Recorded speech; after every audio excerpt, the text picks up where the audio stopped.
Sure if I was going to talk about this Blue Origin launch, but I found some things that most people aren't talking about that raises some question marks from a Christian perspective. Beginning with a journey that's supposed to take 11 minutes from launch to landing, and a launch post that said at 42 minutes they've launched into space, and at 35 minutes, 7 minutes later, they've safely landed. The math is not mathin'. And why specifically 11 minutes? In numerology, the number 11 is considered a master number signifying heightened intuition, spiritual awakening, and a deep connection to the universe, which might explain some of the spiritualism behind this whole event. Which makes it even more interesting that Katy Perry's latest song, Last Night Friday, rises to 28 spots on global Spotify to a new peak of number 142 with 1.33 million streams. Which is the classic, you scratch my back, I'll scratch yours, you do this, and then we'll give you this. Because you do know who the little g God of this world is, correct? And this logo, what is this all about, right? If you take this logo and you flip it upside down, you're gonna get this. But I'm here to tell you, my friend, that if you're not in the Bible, you're going to be deceived. The Lord Jesus Christ is the way, the truth, and the life. Okay, now I want you to watch the hatch door open from the inside. The lady runs over there real quick, says, no, no, no, shuts the door back, tries to stand in front of it.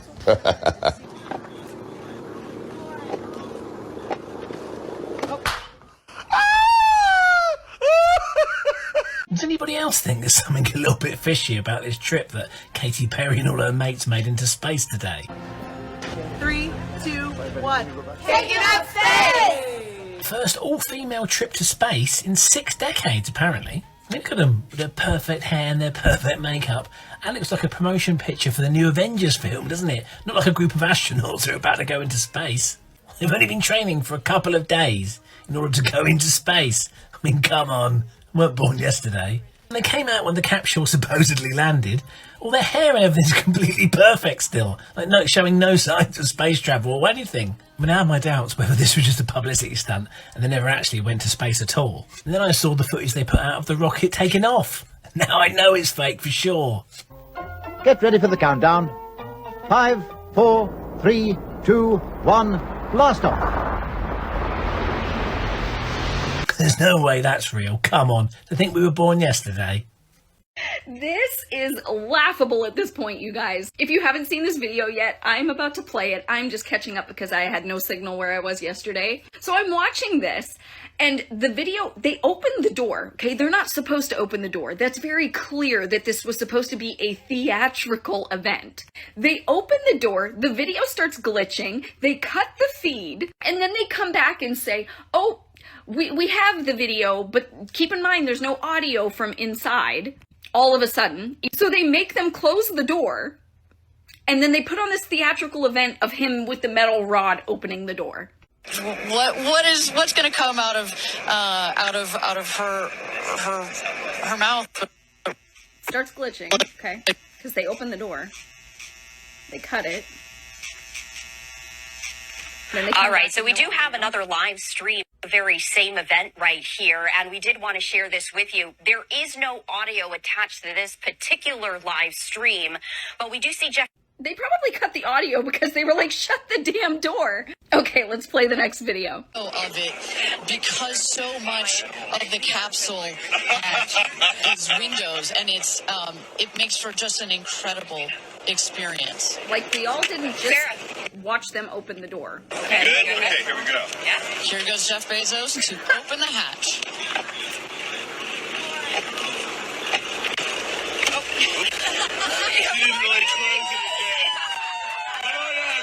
Hold on, I didn't even catch that till just now. Did he just say you didn't actually close it again?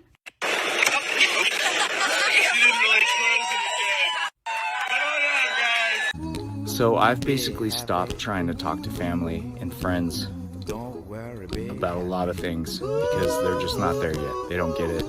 And it's not my position to try to wake people up. And you just kind of have to coexist in two realities. One where you know the truth, and two where you just play dumb like the rest. I feel super connected to love. So connected to love. I think this experience has shown me you never know how much love is inside of you, like how much love you have to give, and how loved you are until the day. What are you even saying? Connected to love or disconnected from reality? Okay, not sure why I didn't see this before, but there are 6 women. That's the first number 6. The second number 6 is you have 3 on this side, and you have 3 on this side. 3 plus 3 equals 6. That's your second 6. N, right down here, is number 14 in the alphabet. S is number 19 in the alphabet. 14 plus 19 equals 33. 3 plus 3 equals 6. Now you have your 666. All 3 of these and all 3 of these are facing this thing, which if you flip it upside down, looks like Baphomet. Them facing Baphomet is showing their connection to the occults. It's their duality. So now we'll flip it upside down so you can see what I mean. You'll see the 2 eyes, you'll see the nose, and down here is the mouth. Up here is the horn, and here is the other horn, and this is the thing in between. Eyes, nose, mouth, horn, horn, the thing in between. Baphomet is a demonic idol. N being 14, S being 19 equals 33. 33 is the highest degree of the Scottish Rite Masonry. It's the pinnacle of knowledge and enlightenment. I'm still trying to figure out what the 31 means, and there are symbols all over this. We're going to go ahead and zoom in on those. If someone could let me know what these things mean. I'm pretty sure they're tied to the occult somehow.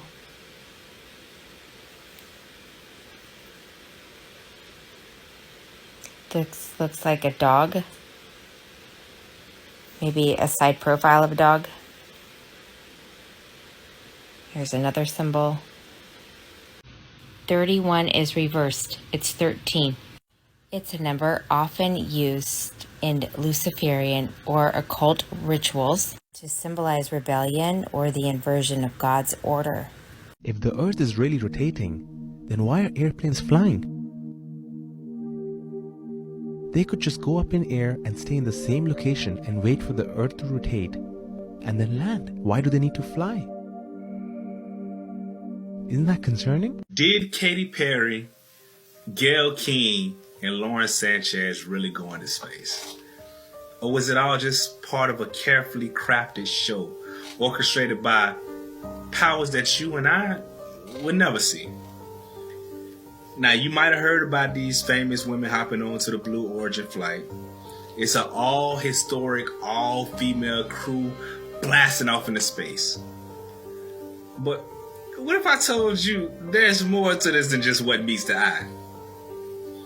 Today, we're going to go down this rabbit hole just to discuss a theory that's been floating around for a while. What if only Freemasons are allowed to go into space? And these celebrities are just puppets in a grand scheme, the grand cosmic scheme, you know, the worldwide play. Nah, alright, so look, let's just break it down. The story goes like this. Katy Perry, Gayle King, and Lauren Sanchez all boarded the Blue Origin rocket for a groundbreaking moment in the history of the world, of the United States, you name it, of human history, an all-female crew blasting off into space. It's presented as this monumental step for women everywhere. It's a clear signal that we're breaking through barriers that we never thought that we'd break through, right? All-female crew? Well, this is the mainstream media version of the events. The narrative is simple, and the images are pristine. Beautiful, successful women in space. Simple. It's a feel-good moment. And it makes us think, wow, we're really watching something extraordinary happen here. It really is amazing, which it is. But hold on just a second. Did they really leave Earth's atmosphere? Because when you scratch the surface, some interesting questions pop up. Sure, they scrapped into a rocket and soared up. But how far did they really go? Was this a true space flight? Or just a high altitude stunt to give us a, good show? Think Red Bull. Y'all remember that, right? Because, as a society, we seem to have a very short-term memory anyways, or at least Americans do. I don't know. I digress. We've all seen the footage of them floating around. But really, let's ask a hard question. Are we actually seeing these women in the great vacuum of space? Or is it just a carefully staged performance? And is there even a theory? Wait. There is enough theories with movie directors and NASA to at the very least, make you side-eye this just a little bit. You can kind of look like, you gonna second guess. If you in the conspiracy circles, then you know what I'm talking about. But what if the truth, might not be as glamorous as, you've been told? Let's talk about something a little bit deeper there. The Freemason connection. Now, for centuries, these secretive groups, or this particular secretive group, have been at least the heart of all major conspiracy theories. And space travel is no exception. See, you've seen that there's a theory that only people who truly make it to space are the ones who've been initiated into the right circles. Freemasons. Okay, I know that's not really a big surprise, but you might have been wondering, how does this even connect to the Blue Origin flight, right? Well, if you take a look at the history of the astronauts, there's a strange connection, this strange pattern.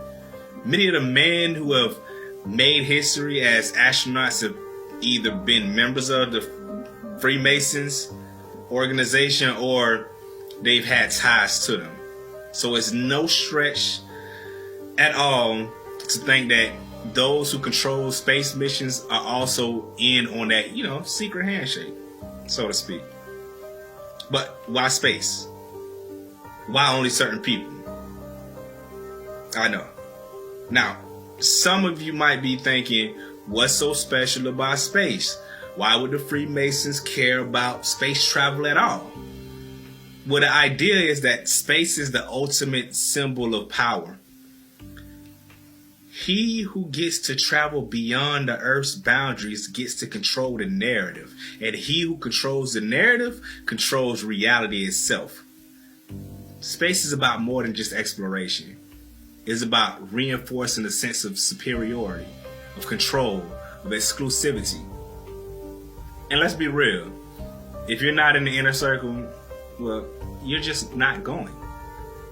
So when we see these celebrities getting the chance to lunch, don't be too quick to assume that it's all just about exploration. See, this is a big stage. And they've been cast for a very specific role in this very specific play. Now, you can bet that these women weren't chosen by accident. No. They were handpicked to play a part in a much bigger narrative. Hey, it is what it is.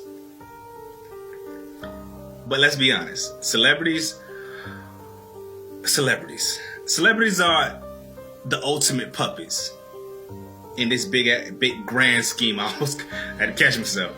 Now, you might be thinking these people are famous because of their talents or their achievements, but in reality, it's much darker. It's a lot darker. Celebrities are placed in our lives like chess pieces. They're marketed to us, they're built up and pushed to the forefront as examples of success and power. But the real power doesn't really lie with them. It lies with the puppet masters behind the scene. See, we see Katy Perry, Gayle King, and Lauren Sanchez as trailblazers. We see them in space breaking barriers, achieving the impossible. But what if the reality is that they're just reinforcing an illusion? The illusion that we too can reach the stars, that if we work hard enough, if we buy into the narrative that they're selling us, we can be just like them. But see, that's the trick. The world is fixated on these glamorous, high-profile people. The real power remains hidden in plain sight, right here on Earth. And no, it's not about space travel. It's about the control that these media spectators or spectacles exert over us. Now, we get fed these stories to keep us distracted, to keep us entertained, and ultimately to keep us from questioning what's really going on behind the scenes.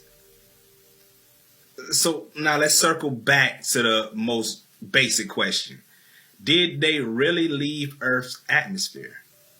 According to some experts, Blue Origin flights didn't even break through the Kármán line, which, in case you don't know, is the internationally recognized boundary of space. So if they didn't really go to space, did they really leave Earth's atmosphere? Now, that's a critical detail. See, the visuals, the excitement, the awe-inspiring shots, are they all just part of a well-executed show? Are we being led to believe that something that's not entirely true? That this entire event, all these events, have been manipulated in a way to keep us from believing in the narrative, or at least to keep us believing in the narrative that they want to sell us? I'm just saying. Now, let's zoom back out just for a second. This isn't just about Blue Origins or Katy Perry or whatever new famous celebrity you want to throw in there, or even the Freemasons. This is about the larger picture of the space race, the elites, and control. Space has always been about power, who gets to control the narrative, the knowledge, and ultimately the future. The space race isn't about pushing humanity forward. It's about creating a divide. Those who control space are soon as, or at least soon seen as the masters of the universe. While the rest of us, well, we're left looking up, mesmerizing by the stars and never truly reaching them, now that I really think about it. So did they really go into space? Or was this all just part of a carefully orchestrated spectacle to keep us distracted, to keep us believing in the illusion that we too can reach for the stars? I'll leave you with that question. Just remember, when it comes to celebrities, space, hell, even the Freemasons, you gotta ask yourself, who's really pulling the strings behind the scenes anyways? The truth is, often the truth is hidden in plain sight. So just stay curious, stay skeptical, and most importantly, don't let these puppets fool you. The Flat Earth map dates back over 1,000 years. This map is credited to being created by a Persian astronomer. His name was Al-Biruni, and he lived between 973 AD to 1048 AD. It's the official map of the United Nations and also the United States Geological Survey. It used to be present in many places before the creation of NASA and the Antarctic Treaty in 1959. Here you see it with Admiral Byrd. This map has been restored by Dmitry from Russia with suggestions of mine, Eddie Alenkar. Known by my YouTube channel Flat Earth Banjo, I asked Dmitry to include the Bermuda Triangle and Point Nemo, a place deep in the Pacific where NASA buries rockets. Then Robert Tozzi, a professional mapmaker, came along and enhanced the map even more. There are many people now selling this map online, but if you could order it from my online store, I would greatly appreciate it. Visit my online store now and order one of the items. I humbly thank you.